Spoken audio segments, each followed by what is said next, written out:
Ok, so sẽ thì ở cái này nhưng mà thôi cả trade chỉ mỗi nền Quotex giờ nền trade đầy ở cái này không ngày nay giờ ở pra autobot đấy giờ nền tradeแบบđầy bị pro dùng khơi ta video bot đấy đại này giờ MP fair value gap trong cái trade khơi taตัวban lật Paul គួរឲ្យគាត់សម្គាល់ណាអញ្ចឹងថ្ងៃនេះខ្ញុំចង់មកតេស្តជាមួយនឹង Fair Value Gap ហើយក៏ឆ្លៀតឱកាសហ្នឹងដើម្បីពន្យល់ប្រាប់គ្នាយើងដែរតើការ trade បែប Fair Value Gap គេ trade យ៉ាងដូចម្ដេចមានវីដេអូគ្នាយើងច្រើនណាបង្ហាញអំពី Fair Value Gap ប៉ុន្តែខ្ញុំនឹងពន្យល់ឲ្យគ្នាយើងបែបងាយៗបែបយល់ណាតើ gap ហ្នឹងវាយ៉ាងម៉េចវាកើតឡើងយ៉ាងដូចម្ដេចហើយគេមើលយ៉ាងម៉េចអូខេឥឡូវមុននឹងយើងចូលធ្វើការ trade អានេះគឺជា broker boundary option របស់ខ្ញុំមុននឹងយើងធ្វើការ trade ឥឡូវយើងមកមើលសិនតើអ្វីទៅជា gap អ្វីទៅជា gap តែ gap ហ្នឹងវាកើតឡើងនៅពេលណា gap វាកើតឡើងនៅពេលដែលតម្លៃហ្នឹងវាស្ទុះឲ្យតែតម្លៃស្ទុះទៅវាបង្កើតទៅជា gap ហើយវាស្ទុះទៅទិសដៅតែមួយចំហៀងណាគាត់ថាការមើល fair value gap គេផ្ដោតទៅលើដើមទៀន3ជាប់គ្នាដើមទៀន3ជាប់គ្នាយើងមើលណាដើមទៀនបច្ចុប្បន្នឃើញវាអត់តន់បិទទេបច្ចុប្បន្នវាកំពុងតែមានចលនារបស់វាណាឡើងចុះអញ្ចឹង1ឡើងចុះ2 3យើ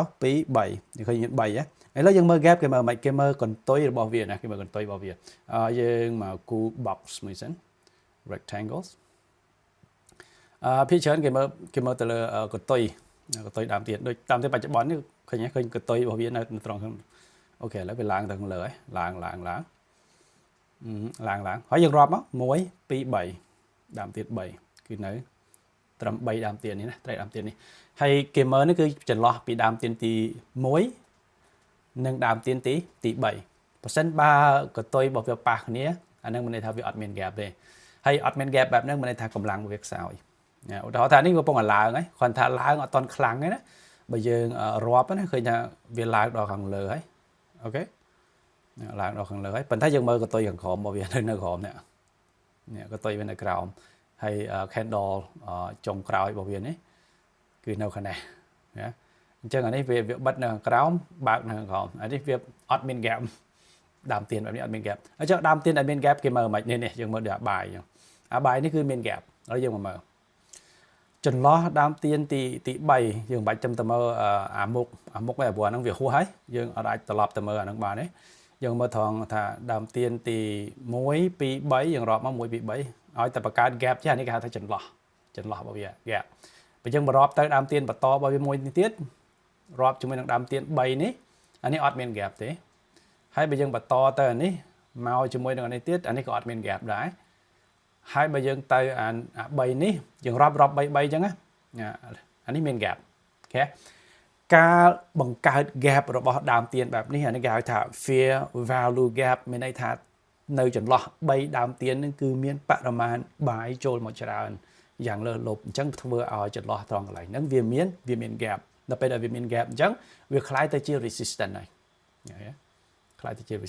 resistance របស់បាយណាអញ្ចឹងភាគច្រើនយើងសង្កេតមើលទៅតម្លៃកាលណាវាចូលមក gap ត្រង់កន្លែងហ្នឹងវាចាប់ដើមមាន resistance ហើយមិនមែនថាអា3ហ្នឹងមាន gap ចុះអា3ទៅខាងលើទៀតមាន gap ដែរតា3ខាងលើក៏មាន gap យើងអាចមើលបានណា3ខាងលើក៏មាន gap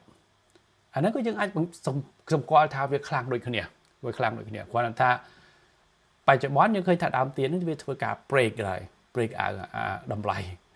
gap នៅខាងលើហើយប៉ុន្តែភាគច្រើនខ្ញុំមកមើល gap នៅខាងក្រោមល្អជាងដែលវាបង្កើត gap ដំបូងរបស់វាការបង្កើត gap ដំបូងរបស់វាបញ្ជាក់អំពីការ reversal របស់ទីផ្សារបើមិនទីផ្សារហ្នឹងវាឡើងអញ្ចឹងវាឡើងហើយដើមទៀនដែលវាចាប់ដើមឡើងវាចាប់ដើមបាត់ gap ហើយបាត់ gap ឲ្យវាឡើងជាប់គ្នាណាយើងមើលម្ដង3ដើមដើម្បីរក gap របស់វាដល់ពេលវាឡើងហើយវាចាប់ដើមបាត់ gap អស់មានន័យថាបញ្ជាក់ប្រាប់ថាកម្លាំងបាយវាចាប់ដើមរៀងខ្សោយហើយអញ្ចឹងយើងចាំមើលតាឲ្យតា candle ហ្នឹងវាចាប់ដើមចុះមកវិញមកហើយវាបង្កើត gap អាហ្នឹងមានន័យថា sell ចាប់ដើមខ្លាំងមកវិញហើយដូចគ្នាណាយើងឃើញថាបាយវាកំពុងឡើងខ្លាំងហើយយើងមើល sell មកហើយ sell នេះតើអា sell ទាំងអស់នេះដែលយើងឃើញនេះអា sell ទាំងអស់ដែលយើងឃើញណាតើវាមាន gap អត់ដើមទៀនវាអញ្ចឹងចាប់3មកដើម្បីមកមើលមកអា3នេះអត់មាន gap ទេ3នេះក៏អត់ gap 3នេះក៏អត់ gap អញ្ចឹងទៅគ្រប់ដើមទៀនដែល3ដែលវាចុះមកហ្នឹងយើងអត់មានឃើញថាវាមាន gap អញ្ចឹងវាបញ្ជាក់ប្រាប់ថាចន្លោះហ្នឹងមិនន័យថាវាចុះមកមែនប៉ុន្តែវាអត់តន់ខ្លាំងទេប៉ុន្តែខ្ញុំឃើញថាអូខេឥឡូវយើងមើលកន្លែងនេះអា3នេះមាន gap អត់3នេះក៏អត់ gap ណា3នេះក៏អត់ gap អញ្ចឹងមានន័យថាវាចុះប៉ុន្តែប្រព័ន្ធឲ្យចុះអត់តាន់ខ្លាំងចុះអត់ខ្លាំងណាអញ្ចឹងដល់ពេលដែលដើមទៀនវាចុះអត់តាន់ខ្លាំងអញ្ចឹងវាអាចនឹងមានភាគរយក្នុងការ reversal ឡើងទៅវិញពីព្រោះបើធៀបទៅជាមួយនឹង bullish យើងឃើញថា bullish បានបង្កើត gap បានបង្កើត gap ច្រើនសម្រាប់ខ្ញុំបើយើងមើល buy យើងមើលទៅ rejection ចាំឲ្យវា reject ចេញពីតំបន់ហ្នឹងទៅចាំយើងធ្វើការ buy ហើយមួយទៀតណា buy នេះអាចមាន gap នៅពីក្រោមនៅក្នុងនិយាយទៅវាមាន gap តាំងពីក្រោមនេះហើយនេះយើងមើលត្រង់នេះ gap វាបង្កើតតាំងពីក្រោមហើយនេះអានេះគឺជាបរិមាណ buy ត្រង់នេះក៏ច្រើន gap ណាបង្កើតមកខាងនេះក៏យើងឃើញថាមាន gap ណាត្រឹម3ដើមទៀនក្រោយនេះក៏មាន gap ណា3នេះក៏មាន gap 3នេះក៏មាន gap អញ្ចឹងខ្ញុំគិតថាបរិមាណនៅខាងក្រោមនេះក៏វាមានសន្ទុះរបស់វាហើយនៅក្នុងការបង្កើត gap ហើយយើងឃើញថាកន្លែងនេះក៏វាមាន gap ដែរអញ្ចឹងណាវាផុតចេះខ្ញុំអាចនឹងធ្វើការ buy បានណាឲ្យវាផុតសិនណាបើថាអត់ផុតទេយើងក៏មិនតន់ buy ឥឡូវយើងត្រូវតែ40ទៅបានហើយប៉ុន្តែបើថាអត់ផុតទេវាអាចនឹងចុះមកអាចនឹងមក roll gap នៅខាងក្រោមមកយក reject នៅខាងក្រោមប៉ុន្តែបើថាផុតអានេះយើងអាចទៅការ buy បានបើថាអត់ផុតទេវាអាចចុះមកតទៀតបានណាព្រោះចុះមក roll gap នៅខាងក្រោមយើង trade យើងមើលអញ្ចឹងណាឥឡូវយើងមកធ្វើការ trade បងប្អូនការ trade binary option គឺយើង trade ក្នុងរយៈពេលកំណត់ឧទាហរណ៍ថាក្នុងនេះខ្ញុំ trade 1នាទី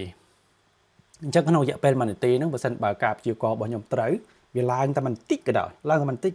ក៏យើងទទួលបានកម្រៃឬក៏ភាគរយពីការ trade ហ្នឹង 95% ដែរវាអាស្រ័យលើគូណាដូចគូយូរ៉ូជប៉ុននេះគេឲ្យដល់ 95% ក្នុងរយៈពេល1នាទីណា5នាទីគេឲ្យតែ 94% អញ្ចឹងណាវាដោយគូណាអញ្ចឹងភាគរយនេះដូរទៅវិញទៅមកណាយើងអាចមើលហើយយើងអាចកំណត់បានតែយើងចង់ trade គូមួយណាហើយគូមួយណាដែលវាតម្លៃទីផ្សារឬក៏ pattern របស់ទីផ្សារហ្នឹងវាងាយក្នុងការមើលណាយើងមើលអញ្ចឹងបើសិនបើយើងសម្គាល់ថាវាចុះមកហើយប៉ុន្តែបើថាចុះអត់អាចបង្កើត gap បានទេយើងមើលលើឱកាស buy វិញនៅពេលដែលវាមានការ rejection ឬក៏វាឡើងទៅវិញយើងផុតប៉ុន្តែបើថាចុះមកប៉ុន្តែចុះហ្នឹងបង្កើត gap ណា candle 3ណាយើងសង្កេតទៅលើ candle 3បើសិនបើ candle 3ហ្នឹងវាបង្កើត gap អាហ្នឹងយើងឃើញថាកម្លាំងនៃការចុះអាចនឹងចូលមកច្រើនមកវិញហើយកាលណាវាចូលច្រើនមកវិញយើងវាអាចនឹងបន្តចុះតទៀតឥឡូវយើងឃើញថាវាចុះមកគេដោយសារ sell វាអត់មាន gap ឃើញភាគច្រើនឃើញថាវា reject វាចង់តឡើងទៅវិញណា reject ចង់ឡើងវិញភាគច្រើននៅតំបន់នេះណាតំបន់នេះបាទថា3នេះអត់មាន gap ទេ3នេះក៏អត់ដែរប៉ុន្តែ3នេះមាន gap ណា3នេះមាន gap 3នេះមាន gap 3នេះក៏មាន gap ដែរអញ្ចឹងអាចនឹងមកខាងក្រោមទៀតអញ្ចឹងទៅវាមាន rejection ច្រើនកលៈរបស់វា pro gap វាបង្កើតតាំងពី candle ខាងក្រោមនេះទៅហើយអញ្ចឹងវាមាន rejection ច្រើនកលៈបើថាកលៈនេះផុតយើងមើលមកកលៈក្រោមទៀតតោះណានេះគឺយើងមើល gap គឺយើងមើលបែបហ្នឹងខ្ញុំថានៅខាងក្រោមនេះក្រោមនេះល្អជាង3នេះអត់មាន gap ទេណាតតែ3នេះអត់មាន gap នេះ3នេះអត់មាន gap ប៉ុន្តែបើថារាប់អានេះអត់មាន gap ទេអញ្ចឹងខ្ញុំគិតថាវាអាចនឹងប្រសិនផុតនេះផុតនេះយើងអាចបាយបានអូខេ let's see បើអត់ត្រូវទេយើងធ្វើការបន្តទៀតទេបន្ត trade 2 3 trade ទៀតទេខ្ញុំគិតថាក្នុងរយៈពេល5 trade យើងសង្កេតមើលថាយើងអាចត្រូវប្រហែល trade 6 trade យើងអាចត្រូវបាន trade តើតោងជាមួយនឹងការវិភាគទៅលើ fair value gap ទៅរកកម្លាំងទំនោរកម្លាំង trend របស់ទីផ្សារដែលយើងផ្អែកទៅលើដើមទៀន3ដើមដែលអាចនឹងបង្កើត gap បានបើសិនបើវាអត់អាចបង្កើត gap បានទេអានឹងមានន័យថាវានៅខ្សោយនៅឡើយបើថាវាចាប់ផ្ដើមមាន gap មានន័យថាទំនោរវាខ្លាំងស្ទុះខ្លាំងណាអូខេខ្ញុំគិតថាវា reject ណាវាមក reject នៅម្ដុំនេះឡើងទៅវិញ reject នៅម្ដុំនេះឡើងទៅវិញខ្ញុំគិតថាគឺ gap ក្នុងចន្លោះនេះវាផុតប៉ុន្តែវាឡើងទៅវិញគឺខ្ញុំចាំឲ្យវា reject gap ក្នុងកន្លែងហ្នឹងហើយខ្ញុំទៅការបាយណាយើងមើលបែបនេះអូខេអត់តន់ផុតទេអត់តន់ផុតថា win ទេណាអូខេ that's very close អូខេអញ្ចឹងយើងបានកម្រៃហើយ$40យើងមុននេះអានេះយើង trade Eurobot ណាជាមួយនឹង Eurobot ប៉ុណ្ណានេះយើង trade អត់មាន trade ជាមួយនឹង Eurobot ទេគឺយើង trade ដៃអញ្ចឹងខ្ញុំចង់បញ្ជាក់ប្រាប់យើងថា trade ដៃក៏បានដែរ manual ក៏បានដែរគ្រាន់តែថាភាគច្រើនខ្ញុំបង្កើត software គឺដោយសារខ្ជិល trade ដៃហ្នឹងឯងអញ្ចឹងហើយបានយើងមក trade ជាមួយនឹង software ប៉ុន្តែការ trade ជាមួយ software នឹងទៀតសោតគឺយើងត្រូវមាន indicator ដែលវាល្អក្នុងការ trade ទេណាបើសិនបើ indicator របស់យើងនឹងភាគច្រើនវាខុស trade ជាមួយនឹង indicator ក៏អត់បានណា trade ជាមួយនឹង software ក៏អត់បានដែរយើងមក automation ហើយយើងមាន indicator ដែលវាខុសច្រើនគឺយើងអត់អាចយកមកប្រើបានទេណាវាតលតែ indicator របស់យើងនឹងវាល្អដែរណាហើយបើសិនបើយើងអត់មាន indicator ល្អទេយើងអាចមក trade ជាមួយនឹងដៃបាន manual បានវាខុសគ្នាពី forex ណា forex យើងមានទិសដៅយើងមានគោលដៅយើងមាន TP របស់យើងមាន SL របស់យើងណាហើយគ្រាន់តែថា trade forex យើងត្រូវចេះមើលពីទិសដៅធំរបស់វាឬក៏លំហូរធំរបស់វាបើសិនបើជាការ trade forex វិញនៅពេលយើងឃើញថាវាមានចន្លោះបែបនេះហើយវាចុះមកមាន rejection បែបនេះយើងធ្វើការ entry នៅខាងលើនេះបើសិនបើយើង trade ជាមួយនឹងforex ឧទាហរណ៍យើងគូទៅលើ horizontal vertical line នេះបើ vertical អត់យក horizontals horizontal line ឧទាហរណ៍ថាបើសិនបើខ្ញុំឃើញ rejection ចឹងខ្ញុំ entry ត្រង់កន្លែងនេះចឹងខ្ញុំ entry ត្រង់កន្លែងនេះ buy អាហ្នឹងគឺបើសិនបើអូខេខ្ញុំ entry ទៅហ្នឹងហើយបន្ទាប់មកយើងយក យើង copy បានអត់ clone នេះមកយើងយក SL របស់យើងនៅខាងក្រោមនេះត្រូវមាន SL ខ្ញុំមិនអាចនឹង mention enough ជាមួយនឹងគ្នាយើងគឺថាបណ្ណាយើងចូលគឺយើងចូលទៅមាន SL entry SL យើងនៅក្រោមនេះហើយ TP របស់យើងនៅខាងលើតែគុណនឹង2បើសិនបើ SL របស់យើងយកប៉ុណ្ណេះយើងយកគុណនឹង2មកសម្រាប់ TP របស់យើងយើងមកទៅចន្លោះនេះដល់ចន្លោះនេះអត់បាច់ចាំខ្វល់ថាវាទៅដល់ឬក៏ទៅមិនដល់ទេថាដាក់ចឹងលោខ្ពស់ពេកក៏ដល់ដល់គឺ1ទល់2គឺ risk and reward របស់យើងត្រូវមានដាក់ជានិច្ច1ទល់2ដល់ក៏ដោយមិនដល់ក៏ដោយបើថាវាមកដល់ SL នឹងកាត់ SL បើថាវាទៅដល់ TP យើងប្រឡែងយើងបើក order ហើយយើងបើក position យើងបើក entry ហើយរងចាំវាគង់ឲ្យទៅដល់ទេគ្រាន់តែវាយូរវិញឆាប់តែប៉ុណ្ណឹងយើង trade forex គឺយើងត្រូវចេះណាត្រូវចេះសម្គាល់ថងកន្លែងហ្នឹងមិនចឹងទេគ្នាយើងភាគច្រើនចូលទៅអង្គុយតែមើលគាត់បើក position ហ្នឹងគាត់អង្គុយមើលគាត់ថាកាលបណ្ដល់ញ៉ៃគាត់ចុចបិទបាត់ប៉ុន្តែដល់ពេលវា SL អត់ចុចបិទដល់ពេលដែលវាចាប់ផ្ដើម loss យើងអត់ចេះបិទទុកឯងតតែដាច់ account ក៏មានដែរតែចាំឲ្យវា reverse ប៉ុន្តែដល់ពេលទៅ TP នេះ TP តែបន្តិចចុចបិទបាត់ភ័យខ្លាចគីឡូវាត្រឡប់មកវិញវាខាតអញ្ចឹងបាទខ្ញុំថាដោយសារយើងអត់ច្បាស់លាស់ដោយសារយើងអត់ confident នៅលើ strategy របស់យើងអញ្ចឹងអត់អាច trade បានទេអញ្ចឹងខ្ញុំសង្កត់ធ្ងន់ទៅលើពាក្យថានៅពេលយើង entry ហើយ row SL របស់យើងនៅពេលយើងបាន SL ហើយយក SL ហ្នឹងគុណនឹង2ទៅយើងបាន TP ហ្នឹងសម្រាប់យើងអ្នក trade forex ណាក៏ដូចគ្នាជាមួយនឹង trade crypto ដែរគឺយើងមានគោលដៅបែបនេះអូខេណាប៉ុន្តែបើថា binary option យើងអត់បាច់ចាំទេយើង trade តែ1នាទីហ្នឹងគឺជាប់ហើយដូចខ្ញុំ trade អញ្ចឹង$40គឺ